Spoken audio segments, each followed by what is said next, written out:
Bonjour à toi, futur démissionnaire. Je suis Charlotte Apieto, la fondatrice de Postadem. Postadem, c'est le repère secret des futurs démissionnaires. C'est le cocon dans lequel nous t'accueillons pour réinventer ta vie professionnelle avec audace et sérénité. Postadem, c'est le média avec les articles et les interviews. C'est la communauté. Et ce sont aussi les programmes d'accompagnement et de formation. Nouveau départ pour redonner du sens à ta vie pro en définissant un nouveau projet. Et Side Project pour lancer ton projet entrepreneurial en parallèle de ton job. Et Postadem, c'est également ce podcast. Dans ce podcast, l'équipe et moi, nous te partageons de l'inspiration, des conseils, des partages d'expériences en toute transparence grâce aux interviews. Alors si tu rêves de poser ta dème et de créer une nouvelle vie professionnelle qui a du sens, installe-toi confortablement pour écouter ce nouvel épisode. Bonjour à tous, moi c'est Manon, coach du programme Side Project. Side Project, c'est 3 mois pour devenir entrepreneur en parallèle de son job. 3 mois pour développer une idée de A à Z jusqu'au lancement. Pas mal, non? Et justement, aujourd'hui, je reçois François, l'un des alumni du programme. François a 45 ans et il a participé à la 3e édition de Side Project. Après plus de 20 ans d'une riche carrière dans la communication, le management et le conseil, on peut le dire, piloter des projets et des équipes, ça le connaît. En 2020, François se rend compte qu'il ne pourra pas rester salarié jusqu'à sa retraite. Et il se lance alors dans sa propre aventure entrepreneuriale, Histoire de Slide. Au programme, concocter des PowerPoint ultra convaincants et on va découvrir comment il en est arrivé là. Bonjour François, merci beaucoup d'avoir accepté l'invitation de Postadem. Bonjour Manon et merci de m'avoir invité. Je suis vraiment ravie de t'accueillir dans le podcast. Je pense que tu vas nous apprendre plein de choses sur ton parcours, donc j'ai hâte que tu puisses m'expliquer ça. Comme je viens de le dire, tu as travaillé pendant plus de 20 ans à différents postes, dans la communication, le management, le conseil. Est-ce que tu peux nous résumer les étapes clés de ton parcours ? Eh bien écoute, avec plaisir, même si j'aime pas trop entendre que tu soulignes que j'ai déjà travaillé depuis 25 ans. Mais bon, c'est la vie, ça nous arrive tous un jour. Alors écoute, j'ai fait des études courtes en fait. Après un bac C, j'ai fait des études courtes parce que j'avais envie de faire le cours Florent, c'était un rêve d'adolescent. Et du coup, mes parents m'avaient dit, écoute, tu fais ce que tu veux, mais t'obtiens quand même un diplôme avant. Donc voilà, j'ai fait un truc le plus court possible. Et puis après, je suis rentré au cours Florent, où je suis resté pendant 2 ans. Et puis finalement, la vie a fait que j'ai arrêté en cours parce que normalement c'est 3 ans.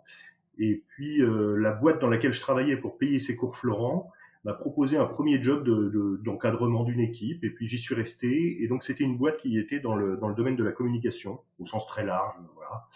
Et puis j'y suis resté 12 ans. C'est une boîte qui était en croissance, donc j'ai eu la chance d'y faire plein de choses différentes, en pilotant des équipes de production, en manageant des équipes de plus en plus grandes, en touchant à la relation client, au commercial, aux grands projets, un peu à la finance, enfin, etc. Donc j'ai fait plein de trucs. Et puis après 12 ans, j'ai changé complètement, c'était un premier virage, pour aller dans le conseil. Alors dans un petit cabinet de conseil qui s'appelle Péval Conseil, et qui fait du conseil en transformation. Voilà, pour plutôt des grosses boîtes du SBF 120. Donc ça m'a complètement changé, j'ai appris plein d'autres choses. Et j'y suis resté 12 ans aussi. Donc je sais pas s'il faut y voir un signe de quoi que ce soit, mais c'était 12 ans 2 fois. Et puis, alors oui, une chose importante que j'ai pas dite, c'est que j'ai repris mes études au CNAM aussi, du coup, au milieu de tout ça. Parce que comme j'avais arrêté tôt, évidemment, il y a un moment, je me suis senti un peu coincé. Un peu arrivé au bout de ce que je connaissais, de ce que je savais faire, etc. Donc j'ai repris mes études au CNAM, ce qui était une période un peu chaude parce qu'entre les deux j'avais aussi eu des enfants, donc bref, voilà. Et puis on en arrive à Side Project l'année dernière après. On va en parler justement de Side Project, mais avant, moi je veux vraiment m'arrêter là-dessus. Tu as fait le cours Florent. Alors pour ceux qui nous écoutent et qui ne seraient pas familiers avec le cours Florent, c'est vraiment, c'est un peu la voie royale pour les personnes qui veulent faire du théâtre en fait, le cours Florent. Oui, exactement, c'est ça. Et du coup, tu nous expliquais que tu n'avais pas poursuivi dans cette voie, tu vas peut-être nous expliquer pourquoi, mais surtout, qu'est-ce que tu en as retiré pour la suite de ton parcours professionnel? Qu'est-ce que ça t'a apporté? Alors, pourquoi j'ai pas continué? C'est une excellente question. En fait, c'était vraiment mon rêve d'adolescent et je me suis éclaté pendant 1 an et demi ou 2 ans. En plus, ça se passait pas trop mal pour moi. J'ai joué au Festival d'Avignon dans 2 pièces différentes. Je commençais à courir les castings, etc. Bon, j'ai vécu un peu l'envers du décor de ce milieu, avec toutes les caricatures ou les clichés qui peuvent être véhiculés et que moi j'ai vécu. Je sais pas si c'est le cas de tout le monde, mais en tout cas ça m'a assez vite refroidi. Et à un moment, j'ai été embauché pour jouer Britannicus au Théâtre National de Bastia, au même moment où cette fameuse boîte dans laquelle je travaillais m'a proposé un job, celui dont j'ai parlé tout à l'heure. Et donc, bah voilà, j'ai eu un choix à faire et j'ai choisi de pas faire toute ma vie là-dedans. Mais effectivement, ça m'a apporté énormément de choses. C'est difficile de résumer, mais je dirais que le principal truc, c'est d'apprendre à se connaître et de prendre confiance en soi aussi. Deux compétences, deux savoir-être qui sont hyper utiles après quand on décide de devenir entrepreneur. Et justement, je voulais te demander quel a été vraiment le déclencheur pour toi, te faisant comprendre que voilà, tu avais envie de passer un autre cap dans ta vie professionnelle et de devenir à ton tour entrepreneur. C'était quand ça? C'était quoi ce déclencheur? C'est forcément plein de choses, c'est un peu difficile à résumer. Euh, Tu as souligné que j'avais un peu avancé en âge, n'est-ce pas? Et donc je dirais que, en fait, c'est l'aboutissement d'un chemin. Euh, c'est une envie que j'avais depuis quasiment le début de ma vie professionnelle de créer une boîte. Mon premier projet de création de boîte, je pense qu'il remonte à avant 2000, tu vois. Donc un temps que les moins de 20 ans ne peuvent pas connaître, tu vois. Et puis je l'avais pas fait parce que j'avais eu peur, hein, tout bêtement. J'avais pas assez confiance en moi justement, etc. Et donc c'est un truc qui m'a jamais vraiment quitté. Après, tu fondes une famille, tu as des charges, tu as des jobs qui sont intéressants, t'as pas forcément de projet qui te fait rêver. Donc bon, le truc était un peu dans les limbes. Et puis, et puis le confinement a été l'occasion pour moi de réfléchir, de me poser, comme pas mal de gens, je crois. Et puis j'avais un peu un projet nouveau naissant en tête, et donc je me suis dit, bah voilà, c'est l'occasion de travailler un peu et puis de voir ce que ça donne. Et justement, ce projet, c'est Histoire de Slide. Alors, le pitch d'Histoire de Slide, c'est une agence qui aide à convaincre et atteindre ses objectifs grâce à des présentations PowerPoint impactantes. Est-ce que jusque-là, c'est correct comme résumé? C'est très correct, bravo. Est-ce que tu peux nous en dire plus sur ce que tu fais avec Histoire de Slide? L'idée, c'est de dire que tout le monde utilise PowerPoint et produit des présentations PowerPoint dans sa vie professionnelle en permanence. Et il y a des situations dans lesquelles il y a un enjeu qui dépasse un peu la moyenne et tu dois avoir une présentation qui soit réellement convaincante.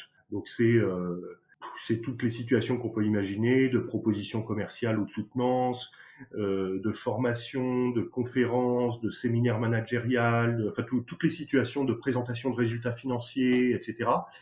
Et Histoire de Slide, c'est une boîte qui aide les gens sur le fond et sur la forme à être très clair sur le message clé qu'ils veulent délivrer pendant leur présentation, sur l'histoire de cette présentation, donc le storytelling, et puis au final, la partie visible de tout cet iceberg, c'est effectivement la présentation et des slides waouh. Ça, c'est le mot, je crois, que tu as le plus associé à Histoire de Slide, c'est le mot waouh. Il faut vraiment qu'il y ait cet effet-là, c'est-à-dire que très souvent, on peut avoir l'idée d'un PowerPoint très pénible qu'on n'a pas du tout envie de regarder, où un peu tout le monde s'endort. Et là, toi, ton objectif, c'est justement d'en faire un truc tellement accrocheur que les gens ne peuvent pas faire autrement que de le regarder et surtout d'écouter ce qui est en train de se dire autour de ce PowerPoint.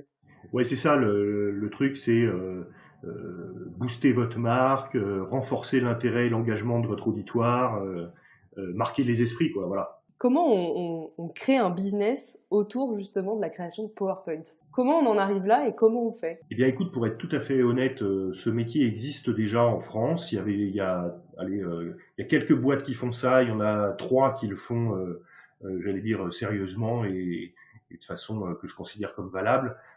Dit autrement, la qualité sur le marché est très très hétérogène. Donc moi, ce métier-là, en fait, comme consultant, je faisais évidemment des slides toute la journée. Et comme on était dans un cabinet, enfin j'étais dans un cabinet positionné assez haut de gamme avec un taux de facturation par jour très élevé, etc. La préoccupation d'avoir des slides qui correspondent à ce niveau haut de gamme est venue assez vite. Et donc j'ai commencé à m'intéresser au sujet. Et puis voilà, petit à petit, à me former, à y passer de plus en plus de temps, à refaire la charte PowerPoint du cabinet, à former les consultants, à concevoir des formations qu'on a fini par vendre aux clients parce qu'elles étaient top. Voilà, et puis petit à petit, tu te dis, en fait, c'est ça qui me passionne, c'est ça qui me fait marrer, et j'ai envie de le faire toute la journée, quoi. Voilà. Tu viens de dire un truc que je trouve hyper intéressant, c'est ça qui me fait marrer. C'est-à-dire qu'il y avait vraiment le truc de j'ai aussi envie de m'éclater, je fais pas aussi une entreprise que voilà pour me dire c'est une brique de plus dans ma carrière professionnelle, c'est vraiment aussi un truc qui te fait kiffer quoi. Ouais, exactement. Ouais, qui me fait plaisir. Enfin, Charlotte utilise beaucoup le terme de flow. Et d'ailleurs, dans Side Project, je crois, je sais plus dans quel module c'est, mais je crois dès le début, tu réfléchis à quels sont les moments dans ta vie professionnelle où tu as le flow, quoi.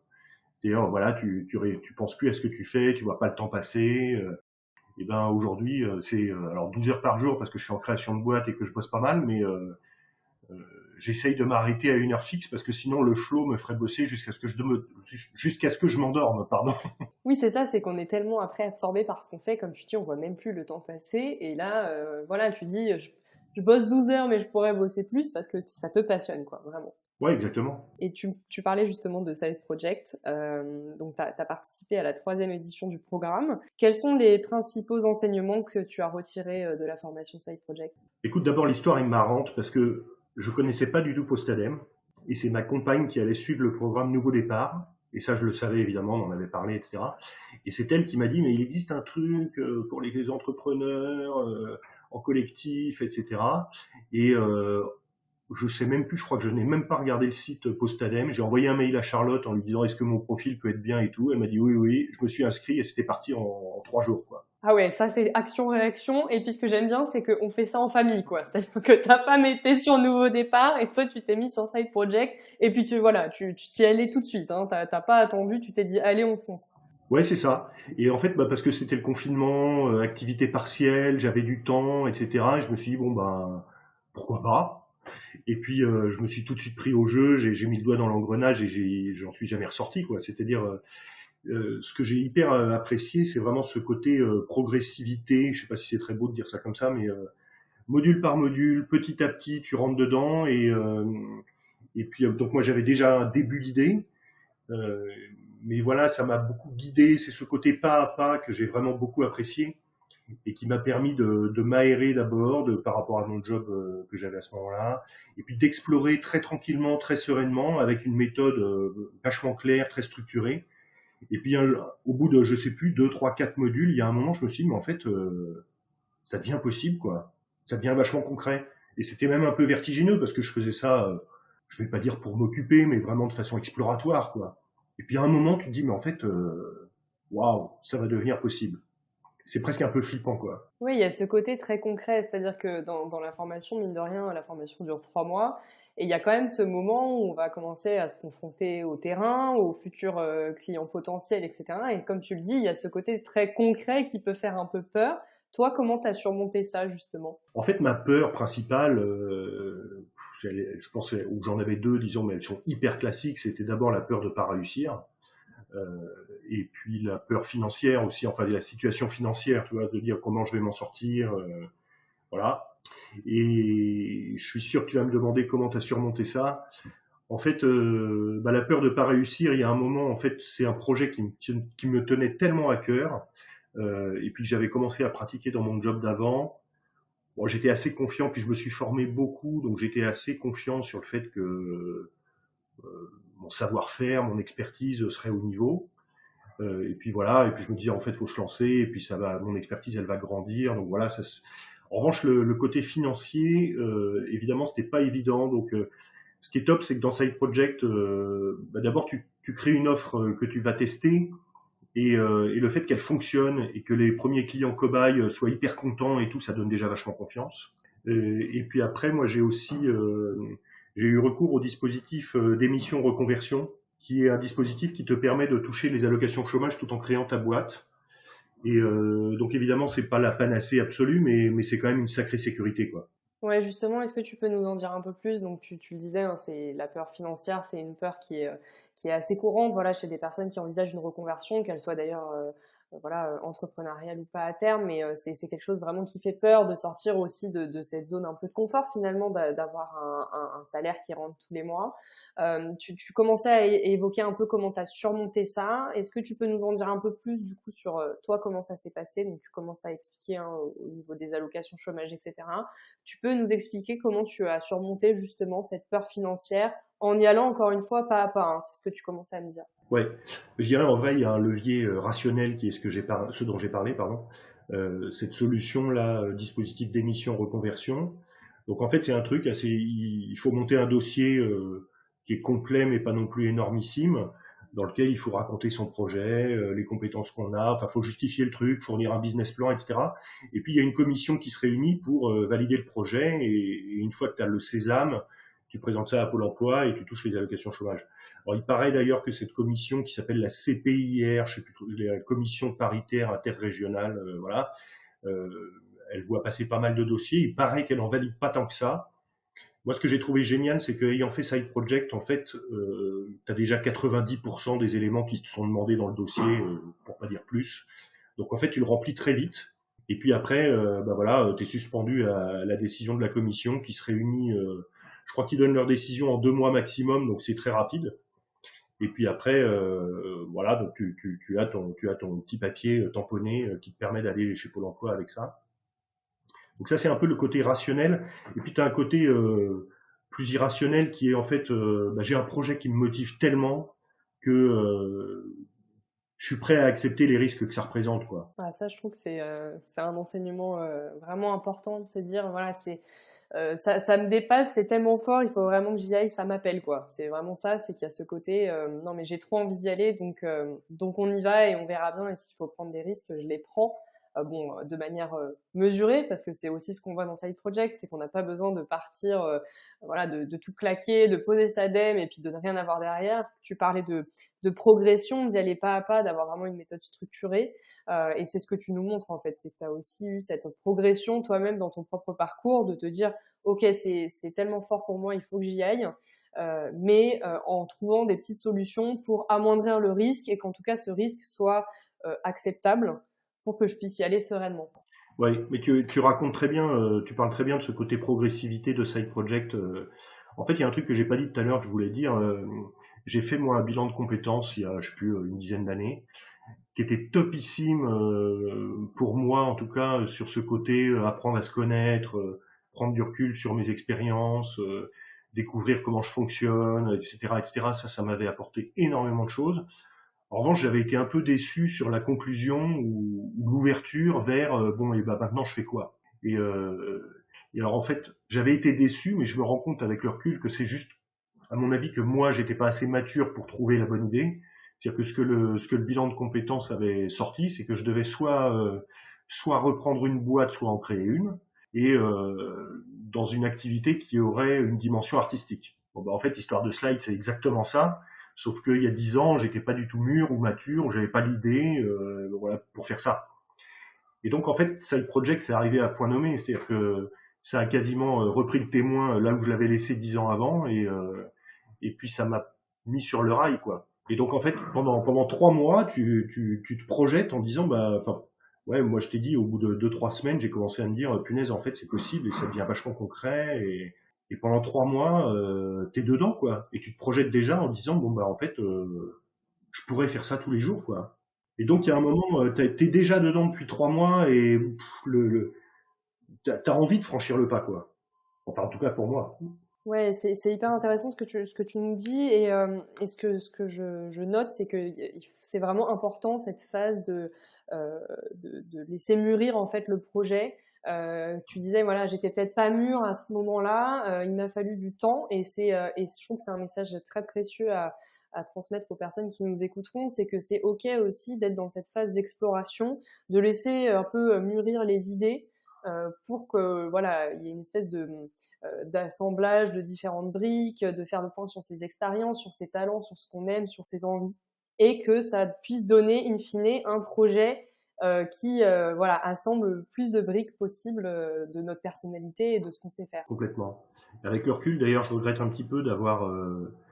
alors, bien sûr, pendant ces 10 ans, j'ai fait du conseil, j'ai beaucoup bossé, et je regrette un peu de ne pas avoir pris plus de temps pour moi, pour être curieux, explorer, aller voir des choses. Euh, Après, ça a fini par sortir, donc tant mieux, très bien, je suis ravi. Mais en vrai, je me dis que ça aurait peut-être pu sortir un petit peu plus tôt si je m'en étais occupé davantage avec un peu plus de méthode pour le faire. Ouais, voilà. Je trouve que c'est extrêmement difficile quand tu cherches un projet, d'ailleurs, quel que soit ton âge, tu vois, quand tu sors de tes études et que tu sais pas trop quoi faire, quand tu es à un virage professionnel où tu sens que tu arrives au bout d'une expérience, mais tu sais toujours pas trop vers où tu veux aller. En fait, je pense que c'est hyper important de prendre du temps pour soi, de regarder où on en est. Et en même temps, je viens de raconter que je l'avais fait pour le bilan de compétences et ça m'avait pas vraiment aidé, mais je manquais de méthode pour aller explorer autre chose. Et Side Project apporte ça. Ouais, tu as beaucoup parlé du côté méthode, le fait d'avancer de manière structurée, méthodique. Euh, Qu'est-ce qui t'a justement le plus aidé dans la structure, la méthode de Side Project? Est-ce qu'il y a peut-être un ou deux points clés où tu t'es dit ah mais oui, il faut que je fonctionne comme ça pour que justement je puisse me projeter sereinement sur mon activité? Je sais pas si je peux sortir un ou deux points clés parce que vraiment, moi, je dirais que ce qui m'a aidé, c'est vraiment le pas à pas. Si tu veux, à la limite, il y a 12 modules dans Side Project. L'ordonnancement des 12 modules, en tout cas avec le parcours que j'avais, il n'était pas une surprise pour moi. Si tu veux, de d'abord réfléchir à ton idée, puis de construire une offre, puis de tester l'offre, puis d'aller explorer le marché, et puis après seulement de faire un business plan, etc. C'était pas une découverte pour moi, sauf que tu es accompagné vraiment semaine par semaine euh, et avec vraiment voilà, ce que tu as dit, c'est toute la méthode est donnée, et en fait, t'as qu'à suivre ce qu'on te demande de faire. C'est un peu, t'es très pris par la main. Et avec le chemin qui est déjà éclairé, parce que tu sais qu'il y a les 12 modules et que tu vas aller au bout, et c'est extrêmement rassurant en fait. Et puis, s'il y a un truc qui m'a beaucoup marqué, c'est le générateur d'idées. Moi, comme j'ai dit, j'en avais pas spécialement besoin parce que j'avais déjà une idée en tête. Mais comme ça avait été une grosse frustration dans mon passé, de pas justement avoir la grande idée qui me motive, j'ai trouvé que le générateur d'idées était vachement bien fait. Et j'ai quand même joué l'exercice et ça a juste permis de confirmer que l'idée que j'avais était bonne d'ailleurs.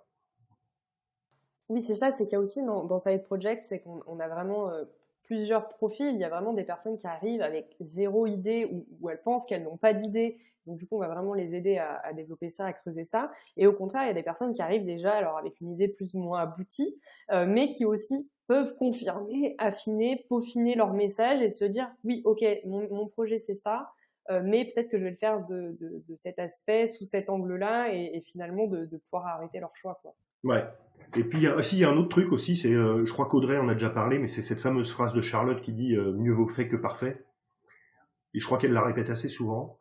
Euh, En fait, c'est marrant parce que je suis un peu perfectionniste et donc effectivement, moi, j'aurais bien aimé que ça soit parfait avant de sortir. Et en fait, adhérer à cette maxime-là, ça permet vraiment d'avancer et de se dire, ben voilà, j'envoie par exemple un questionnaire à des futurs clients potentiels. Il n'est pas forcément génialissime et parfait, mais les gens répondent et en fait, les réponses m'apportent déjà beaucoup et c'est vachement intéressant.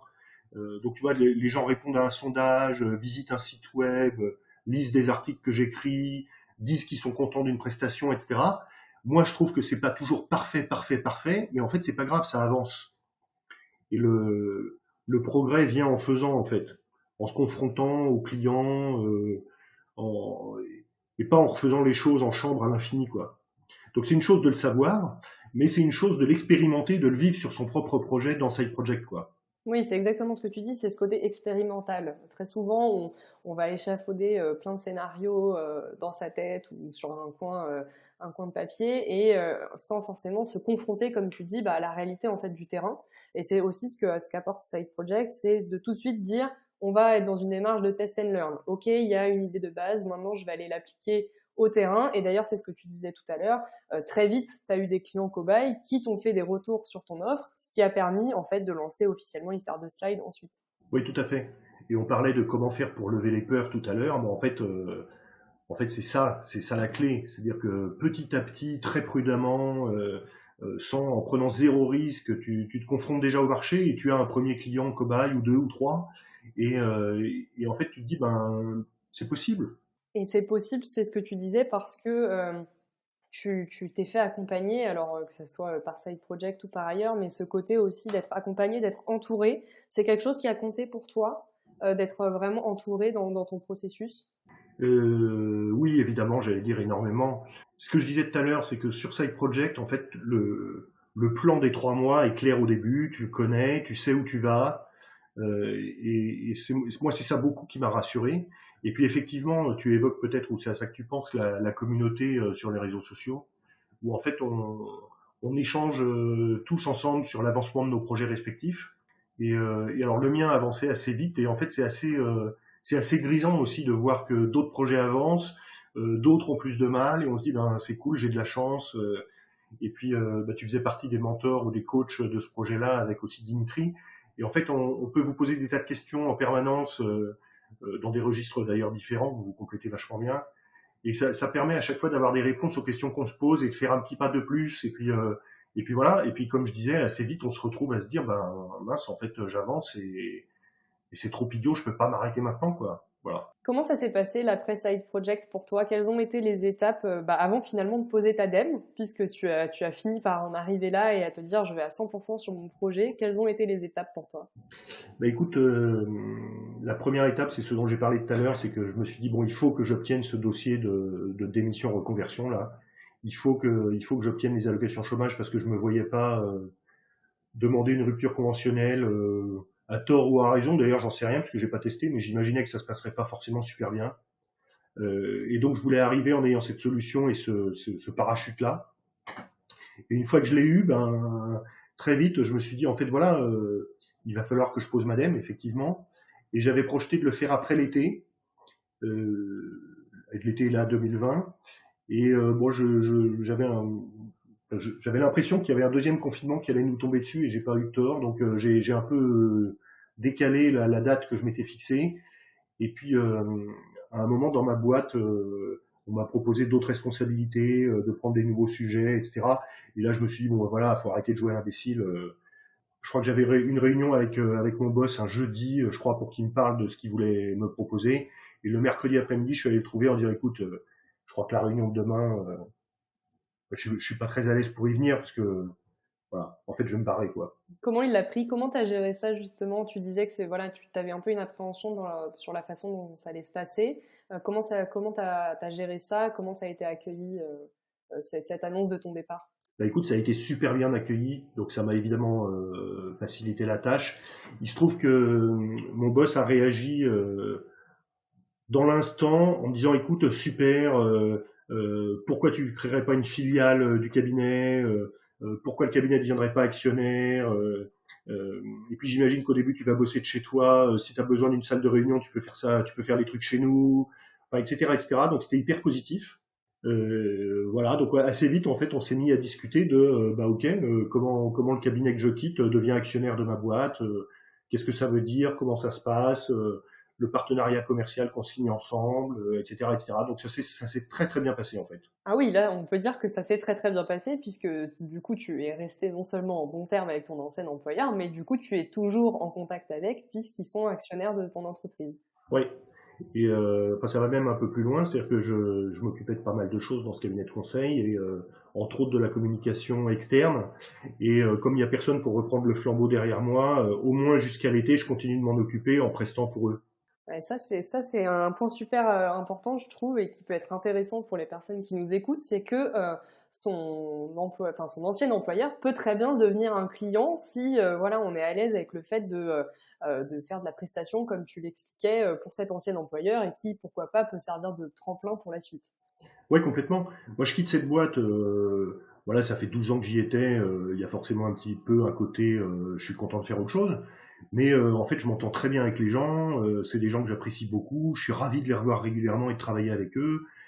J'imagine qu'il y a un certain nombre de cas, un certain nombre de gens pour lesquels ça peut être le cas. Et en fait, effectivement, pourquoi pas continuer à se voir, pourquoi pas travailler ensemble, pourquoi pas s'apporter des clients. Il se trouve que là, je sais pas si tous les gens qui nous écoutent l'ont compris, mais entre le conseil et ce que je fais, il y a des passerelles évidentes dans les deux sens. Et donc, bah, pourquoi pas? Et ça rejoint quelque chose qu'on est amené aussi à explorer quand on est en reconversion professionnelle et qu'on veut se lancer dans une aventure entrepreneuriale, c'est que c'est la force du réseau aussi, de pouvoir vraiment compter sur ce réseau-là pour trouver ses premiers clients et pour pouvoir un peu lancer l'aventure officiellement. Oui, absolument. C'est un truc d'ailleurs, moi quand j'ai démarré ma vie professionnelle il y a donc 25 ans, merci de l'avoir rappelé. C'est toi qui as insisté, là, hein, c'est pas moi qui ai reprécisé. Non mais disons voilà, je me disais en plus j'avais fait des études courtes, je m'étais pas du tout projeté dans une vie professionnelle, dans une grosse boîte, successful, etc. C'est pas ce qui me faisait rêver quand j'avais 20 ans. Et je me disais bah en fait comment faire pour avoir un réseau. Bon, en fait au cours de ma vie professionnelle évidemment ça s'est construit assez naturellement. Et du coup maintenant j'ai un réseau. Et en fait, c'est génial parce que c'est un peu gênant pour moi de dire ça, mais je dirais que tu récoltes quand même ce que tu as semé tout au long de ta vie professionnelle. C'est-à-dire que si tu as été euh, si t'as pas été un bon camarade de jeu avec les gens avec qui tu as bossé, bah évidemment ton réseau ne sert pas à grand chose. Si en revanche tu as réussi à construire un vrai réseau qui fait qu'il y a un certain nombre de gens que t'appellent et qui sont ravis de te parler et dont la réaction au téléphone c'est de dire ah génial, tu montes ta boîte, bien sûr je vais te donner un coup de pouce, etc. Bah évidemment ça facilite beaucoup le démarrage quoi. Et justement, est-ce que tu aurais quelques conseils à donner aux personnes qui nous écoutent sur sur cette notion de réseauter? Voilà, deux, trois conseils peut-être pour bâtir un réseau et puis surtout pour l'entretenir. Ouais, c'est marrant parce qu'effectivement, je commence à avoir un bon réseau et pour autant, je ne me considère pas du tout comme quelqu'un de réseau. Tu vois, j'ai jamais fait tellement d'événements le soir, de conférences machin où tu vas serrer les mains de tout le monde, etc. En revanche, c'est plus un réseau qui s'est construit vraiment dans la vie professionnelle avec des gens avec qui j'ai travaillé. Et donc, bah, le conseil, je sais pas, c'est un conseil un peu peut-être un peu bébête, je sais pas, mais quand tu travailles avec des gens, en fait, c'est la logique de don, tu vois, de qu'est-ce que tu as fait pour les gens au cours de ta vie, sans forcément attendre de retour. Et en fait, le jour où tu as besoin d'un retour, bah, les gens, la plupart d'entre eux, en tout cas, n'ont pas oublié ce que tu as pu faire pour eux à un moment donné, ou la façon dont tu t'es comporté quand tu as bossé avec eux. Et donc, l'ascenseur remonte ou est renvoyé assez facilement, quoi. Oui, il y a cette notion de donner pour recevoir, et c'est d'ailleurs quelque chose qu'on retrouve de manière générale dans l'entrepreneuriat, y compris à destination de ses futurs clients. C'est aussi de donner des choses, voilà, d'être un peu dans une démarche désintéressée à court terme, mais voilà, de donner des choses, de donner du contenu, de donner des conseils, peut-être de mettre en relation avec des personnes pertinentes pour mieux recevoir ensuite, en fait. Ouais, exactement. Puis sur ton parcours, tu croises toujours des gens qui cherchent un job, qui ont besoin effectivement, comme tu viens de le dire, d'une mise en relation, d'un truc comme ça. Ben voilà, la question c'est est-ce que tu l'as fait et juste avec bienveillance et avec envie de faire plaisir et d'aider les gens. Et puis bah, le jour où toi tu as besoin de quelque chose, en fait les gens s'en souviennent quoi.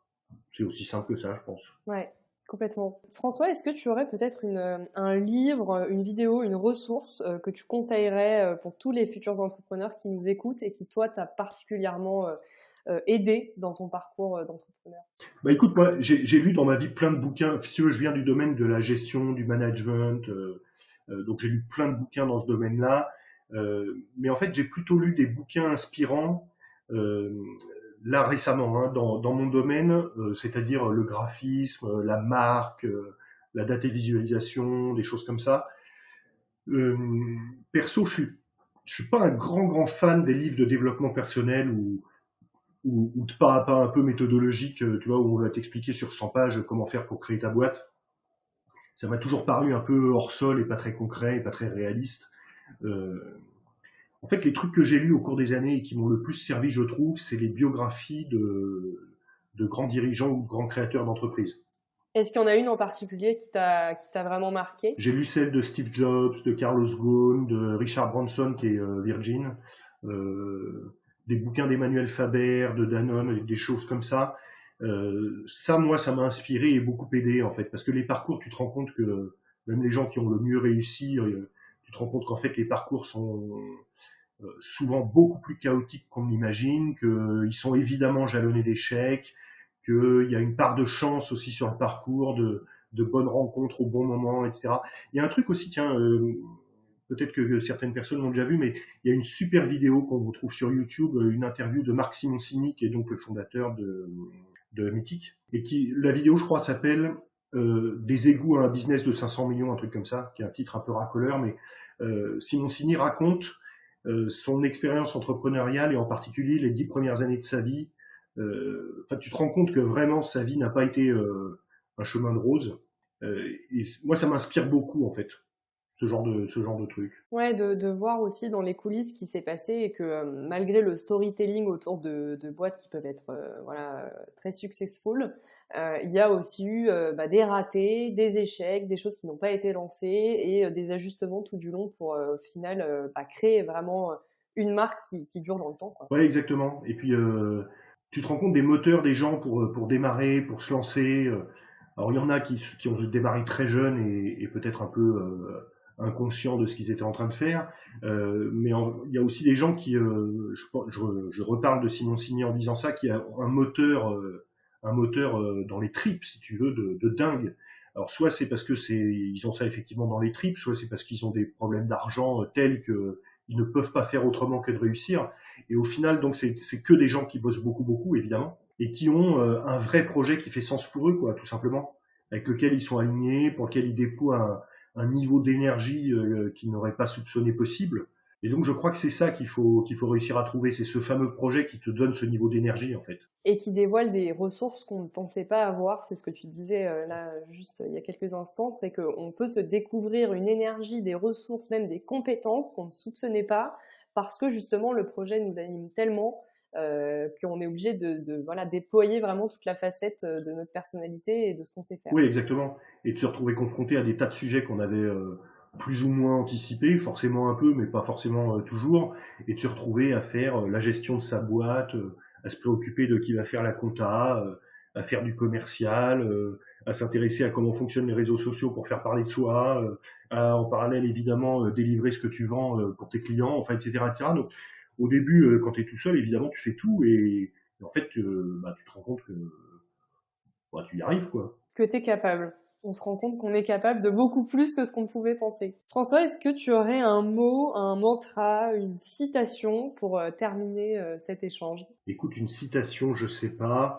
Il y en a une, alors je sais pas trop bien de qui c'est d'ailleurs, mais il y en a une que j'aime bien qui dit un oiseau assis sur une branche ne craint jamais que la branche cède, parce que sa confiance n'est pas dans la branche, mais évidemment dans ses propres ailes. Et donc en fait, le truc, je trouve, c'est de réussir à se faire suffisamment confiance, facile à dire hein, évidemment, mais c'est de réussir à se faire suffisamment confiance pour à un moment se lancer et puis y aller quoi. C'est de dire un petit peu le truc de Charlotte, mieux vaut fait que parfait quoi. C'est-à-dire que je serai jamais sûr que tout est bordé parfaitement, qu'il y a des glissières de sécurité partout. Il y a un moment en fait, il faut juste y aller, il faut essayer. Et puis après évidemment c'est du boulot. Monter un projet qui marche, c'est beaucoup de boulot. C'est un peu de courage aussi.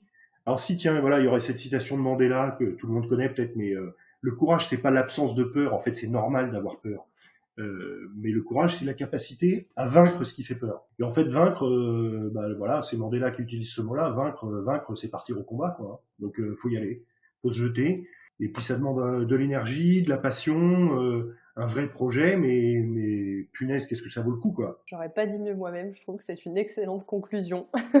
Merci beaucoup, François. Je t'en prie, merci à toi. J'ai appris beaucoup de choses durant cet échange, même si je t'ai accompagné durant Side Project, j'ai encore appris des choses sur ton parcours, j'ai trouvé ça vraiment inspirant, donc je suis sûre que beaucoup d'autres futurs entrepreneurs vont être aussi inspirés. Et je te dis à très bientôt et surtout une belle aventure avec Histoire de Slide.